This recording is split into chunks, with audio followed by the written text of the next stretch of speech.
तो दोस्तों यहाँ पर देख पा रहे हो आप, उसकी डीबेकिंग प्रॉपरली हो गई है। दोस्तों जो भी भाई नया पोल्ट्री बिजनेस शुरू करना चाहते हैं, स्टार्टिंग में उनके मन में पोल्ट्री के रिलेटेड काफी सारे सवाल होते हैं। इसी बात को ध्यान में रखते हुए मैंने अपने पास के पोल्ट्री एक्सपेंसिव पोल्ट्री बुक लिखा है, जो आपको पीडीएफ फॉर्मेट और हार्ड बुक फॉर्मेट में मिल जाएगा। दोनों में भी सेम पोल्ट्री की इंफॉर्मेशन इंक्लूड की गई है। पीडीएफ ई बुक की अगर मैं बात करूं तो वो मात्र आपको 50 रुपये में मिल जाएगा। जैसे आप पेमेंट करते हो तुरंत आपके व्हाट्सएप नंबर पे पीडीएफ ई बुक सेंड की जाएगी, जो बड़ी आसानी से आप अपने मोबाइल पे ही पढ़ सकते हो। हार्ड कॉपी की अगर मैं बात करूं तो वो आपको मात्र 200 रुपये में मिल जाएगी। इसके लिए all over India delivery charges 50 रुपये लगेंगे। आपकी काफी ज्यादा डिमांड के कारण हमने पोल्ट्री हार्ड बुक की कैश ऑन डिलीवरी भी शुरू कर दी है। स्क्रीन पे आप जो नंबर देख रहे हो 9172611423, इसी नंबर पे आप गूगल पे या फिर फोन पे या फिर पेटीएम से पेमेंट कर सकते हो। बैंक अकाउंट की डिटेल आपको वीडियो के डिस्क्रिप्शन में मिल जाएगी। दोस्तों इस पोल्ट्री बुक में मैंने ब्रॉयलर पोल्ट्री फार्मिंग, देसी poultry farming, layer poultry farming की पूरी जानकारी आपको देने की कोशिश की है। इस बुक में मैंने disease plus medicine plus biosecurity plus vaccine management, feed plus water management, space plus breeding plus temperature management, summer plus winter plus monsoon season management, broiler plus desi plus layer poultry shed cost, desi मुर्गियों की breed, अंडे देने वाली मुर्गियों का management, broiler management, इसके अलावा और भी बहुत सारी बातों को कवर किया है। मैं गारंटी लेता हूं अगर एक बार इस बुक को आप पढ़ लेते हो तो आपके broiler plus desi plus layer मुर्गी के रिलेटेड 90% सवालों के जवाब आपको मिल जाएंगे। अगर आपको भी ये पोल्ट्री पीडीएफ ई बुक या पोल्ट्री हार्ड बुक चाहिए तो बुक की प्राइस गूगल पे, फोन पे या फिर पेटीएम पे पेमेंट करके उसकी पेमेंट की स्क्रीनशॉट आपको 9172611423 इस व्हाट्सएप नंबर पे सेंड करना है। कृपया पोल्ट्री बुक के अलावा किसी अन्य कारण के लिए व्हाट्सएप पे मैसेज ना करें। साथ ही साथ ये मेरा पर्सनल नंबर होने के कारण इस नंबर पे डायरेक्ट कॉल अलाउड नहीं है।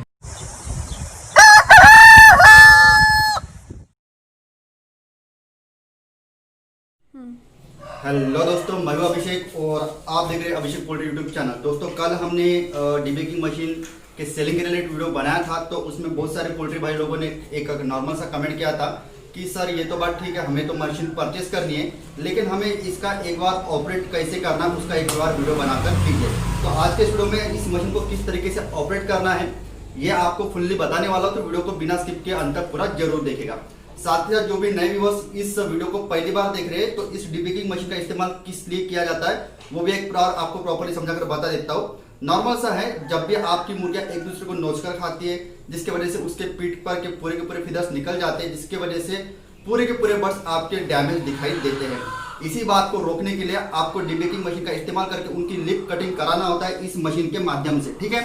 तो उससे क्या होगा कि लिप कटिंग करते हो तो एक दूसरे को उनको फीदर्स नोच के खाने का प्रॉब्लम सॉर्ट आउट हो जाता है। साथ ही साथ जब कभी भी मुर्गी फीडर में से फीड मतलब निकाल के खाती है तो वहां पर उनको मतलब एक प्रकार से बोल सकते हो कि आप चुन के खाने का एक आदत होती है। तो लिप कटिंग करने के बाद ये भी प्रॉब्लम सॉर्ट आउट हो जाता है, जिसके वजह से फीडर से आपका फीड नीचे गिर के फीड वेस्ट हो जाने का प्रॉब्लम सॉर्ट आउट हो जाता है। इसके अलावा और भी बहुत सारे फायदे होते हैं, वो किसी और वीडियो में आपको प्रॉपर्ली एक्सप्लेन करूंगा, लेकिन आज के वीडियो में आपको इसको ऑपरेट कैसे करना है वो समझाकर बताने वाला हूं, ठीक है। तो उसके पहले प्रैक्टिकली अगर आप डीबेकिंग मशीन का इस्तेमाल नहीं करते हो तो आपके मतलब पोल्ट्री फार्म पर आपको कितना नुकसान हो सकता है एक बार समझाकर बता देता हूँ। अगर आपका माल डैमेज हुआ तो कम से कम आपको एक मुर्गी के 1 किलो के पीछे 20 रुपए तक के भी रेट कम मिल सकता है। ऐसे में अगर आपके पास 1000 बर्ड्स है तो आपको 2000 रुपए का लॉस होता है। ऐसे में आपको कभी भी 3600 रुपए की ये मशीन आपके फार्म पर रखना बहुत ही जरूरी होता है, क्योंकि ये मशीन आपको हमेशा प्रॉफिट ही दिलवाएगी। अभी मैं आपको प्रैक्टिकल एग्जांपल बताता हूँ कि पोल्ट्री फार्म पर अगर आप लिप कटिंग नहीं करते हो तो आपको किस प्रकार एक दूसरे को मुर्गियां डैमेज करती है। वीडियो में आप देख पा रहे हो कि इसके पूरे के पूरे पीठ पर के फीडर्स दूसरे मुर्गी ने नोचकर खा दिए। हालांकि मैंने इससे पहले जैसे कि आप वीडियो में इसकी डीबेकिंग कराई थी, ठीक है। इसने तो किसी दूसरी मुर्गियों को चोंच मारना बंद कर दिया, लेकिन इसके जो फीडर से दूसरे मुर्गियों ने नोचकर खा दिया। तो इस प्रकार का प्रॉब्लम जब आपकी मुर्गियों को होता है तो आपको होलसेलर बहुत ही कम रेट देता है, ठीक है। तो इस प्रॉब्लम से बचने के लिए आपको डीबेकिंग मशीन का इस्तेमाल करना है। तो अभी मैं आपको समझाकर बताता हूँ कि इस मशीन को ऑपरेट किस हिसाब से करना है, ठीक है।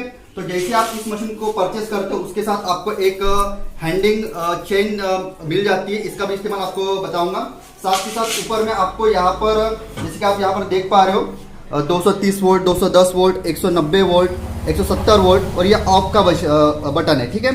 तो इस हिसाब से जैसे आपकी मुर्गी बड़ी होती है तो उसका वोल्टेज कम या फिर ज़्यादा करके आप इसका वोल्टेज कम या फिर ज़्यादा करके उसकी डीबेकिंग करा सकते हो। उसके बाद सबसे पहले तो मैं इस चेन का क्या इस्तेमाल होता है वो समझा कर बता देता हूँ। यहाँ पर नीचे में जो है आपको एक हुक दिखाई दे रहा होगा, इस हुक में इस मशीन के एक दूसरे छोर को आपको लटकाना होता है, ठीक है।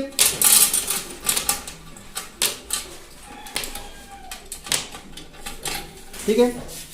तो जैसे कि आप देख पा रहे हो ये मशीन के आखिरी छोर को हमने यहाँ पर लटका दिया, जिससे कि ये मशीन जैसे कि आप जो भी मुर्गी की चोंच यहाँ पर अगर लगाओगे और यहाँ से नीचे से अगर आप पैर की उंगली से या फिर हाथ की उंगली से अगर इसको नीचे करते हो तो ये कॉइल मुर्गी की चोंच यहाँ से काट देती है, ठीक है। ये इसका फंक्शनिंग हो गया। दूसरी दफा जैसे आप इस मशीन को चालू करते हो तो ये कॉइल पूरी तरह से गर्म हो जाएगी और मुर्गी की चोंच डायरेक्ट आप इस पोर्शन पे भी लगा के मुर्गी की डिबेकिंग कर सकते हो। ये आपके हाथों में है कि आपको ऑपरेट किस हिसाब से करनी है। इस मशीन के इस पोर्शन को हैंडल करने के लिए यहाँ पर नट सिस्टम दिया हुआ है, आप इसके हाइट एडजस्ट कर सकते हो। इस मशीन के जो भी नट सिस्टम यहाँ पर दिया हुआ है उसको कम या फिर ज़्यादा करके, लेकिन मैं सजेस्ट करूंगा कि आप इसकी जो भी हाइट है थोड़ा सा ऊपर ही रखिए, ठीक है, जिससे कि आप मल्टी फंक्शनिंग इस मशीन को इस्तेमाल कर सकते हो, ठीक है। तो यहाँ तक कि आपको हाइट रख देनी है। उसके बाद नॉर्मल सा फंक्शनिंग है, जो भी इसका 3 पिन प्लग होता है, ठीक है। यहाँ पर आपको दिखाई दे रहा होगा ये 3 पिन प्लग है। तो ये नॉर्मल से आपके घर पे जो भी लाइन होती है सिंगल फेज उस पर भी चल जाती है, ठीक है। तो उसको आपको नॉर्मल से यहाँ पर लगवा देना है और उसके बाद बटन चालू करने के बाद थोड़ी देर के भीतर ही, जैसे कि यहाँ पर अभी लाइट देख पा रहे हो, ठीक है। तो यहाँ पर का लाइट अभी जैसे मशीन को हमने ऑन किया डायरेक्टली मशीन की जो भी लाइट सिस्टम है मतलब ये ऑन का सिग्नल दिखा रहा है। उसके बाद ये वाला जो भी पोर्शन होता है दोस्तों, अभी कुछ मिनट में ही ये वाला पोर्शन पूरी तरह से लाल हो जाएगा, मतलब कॉइल पूरी तरह से गर्म हो जाएगी। इसका मतलब है कि आपकी मशीन पूरी तरह से ऑपरेट करने के लिए तैयार है। उसके पहले आपको ये मशीन जैसे यहाँ पर ऑफ है, अभी ये मशीन ऑफ है, तो आपको 170 या फिर 190 वोल्ट पर इसको रखना पड़ेगा। तो मेरी जो भी मुर्गी मैं आपको यहाँ पर डेमो करके बताने वाला हूँ वो मुर्गी बड़ी है, तो इसके लिए मैं 170 प्लस 190 प्लस 210 वोल्ट यहाँ पर लगवा के इसको मैं ऑपरेट करके आपको बताने वाला हूँ। तो अभी यहाँ पर आप फोकस कीजिए, थोड़ी देर के बाद ही ये कॉइल गर्म हो जाएगी। इसी के अभी आप देख पा रहे हो दोस्तों ये कॉइल पूरी तरह से गर्म हो चुके हैं। यहाँ पर आपको पूरी तरह से लाल लाल पोर्शन दिखाई दे रहा है। तो आपको इसको 2 तरीके से ऑपरेट करना है। जैसे कि आप मेरे हाथों में मुर्गी देख रहे हो, जैसे कि आप यहाँ पर वीडियो में भी देख पा रहे हो, इसकी डिबेकिंग हमने अभी तक की नहीं कराई है, ठीक है। तो जब कभी भी आप मुर्गी की डिबेकिंग कराते हो 2 बातों का आपको ख्याल रखना है। इसका आंखों पर आपका हाथ नहीं आना चाहिए, क्योंकि बहुत बार जब हम जोर से इसका आंखों पर हाथ वगैरह रख देते हैं तो इनकी आंख वगैरह खराब होने के चांसेस बहुत बार बने रहते हैं। तो आपको इसके आंखों के नीचे ऐसी प्रकार के हाथ रख के यहाँ पर ऐसे हाथ रखना है और डिबेकिंग कराना है, ठीक है।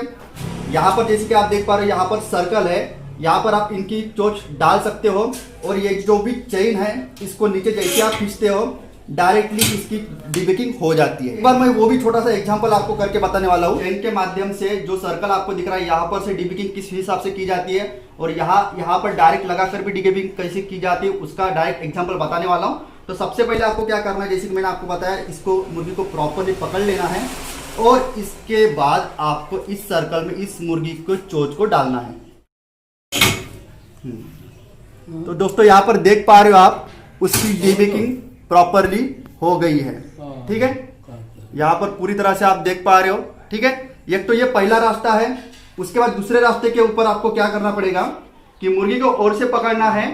अगर आप इस तरीके से अगर उसकी डिबेकिंग नहीं कराते हो तो डायरेक्टली आपको इसकी जो भी चोंच होती है इस कॉइल को लगा लेनी होती है, ठीक है। आप धुआं वगैरह देख पा रहे हो, ऐसे में इसकी जो है चोंच पूरी तरह से डिबेक हो जाती है, जैसे कि आप वीडियो में देख पा रहे हो, ठीक है। दोस्तों बहुत सारे भाइयों को लग सकता है कि इस प्रकार से मुर्गियों की चोंच काटने से उन पर जुल्म हो रहा है, क्योंकि जो भी भाई पोल्ट्री फार्मिंग नहीं करते उनकी बात मैं समझ सकता हूँ। लेकिन दोस्तों इस प्रकार से जब भी हम इनकी डिबेकिंग कराते हैं हम उस पर जुल्म नहीं कर रहे, इससे कि इनके चोंच के वजह से ही ये दूसरे मुर्गों को डैमेज कर देते हैं। और अगर आपको ये बात अगर नहीं पता होगी तो इनके चोंच एक दूसरे को मारने की वजह से बहुत सारी मुर्गियों की मौत भी हो जाती है। ये बात को आपको नहीं पता है, ठीक है। तो एक प्रकार से हम इनके ऊपर जुल्म नहीं कर रहे, एक प्रकार से हम इनका बचाव भी कर रहे हैं, ठीक है। तो पोल्ट्री फार्मिंग के लेवल पर जब भी आप पोल्ट्री फार्मिंग करते हो तो आपको इनकी डिबेकिंग कराना बहुत ही ज़्यादा जरूरी होता है। इसके अलावा अगर आपके मन में और भी कुछ डाउट होंगे तो वीडियो के नीचे कमेंट कीजिए, मैं जरूर आपके कमेंट का रिप्लाई करने की कोशिश करूंगा। जय हिंद, जय महाराष्ट्र।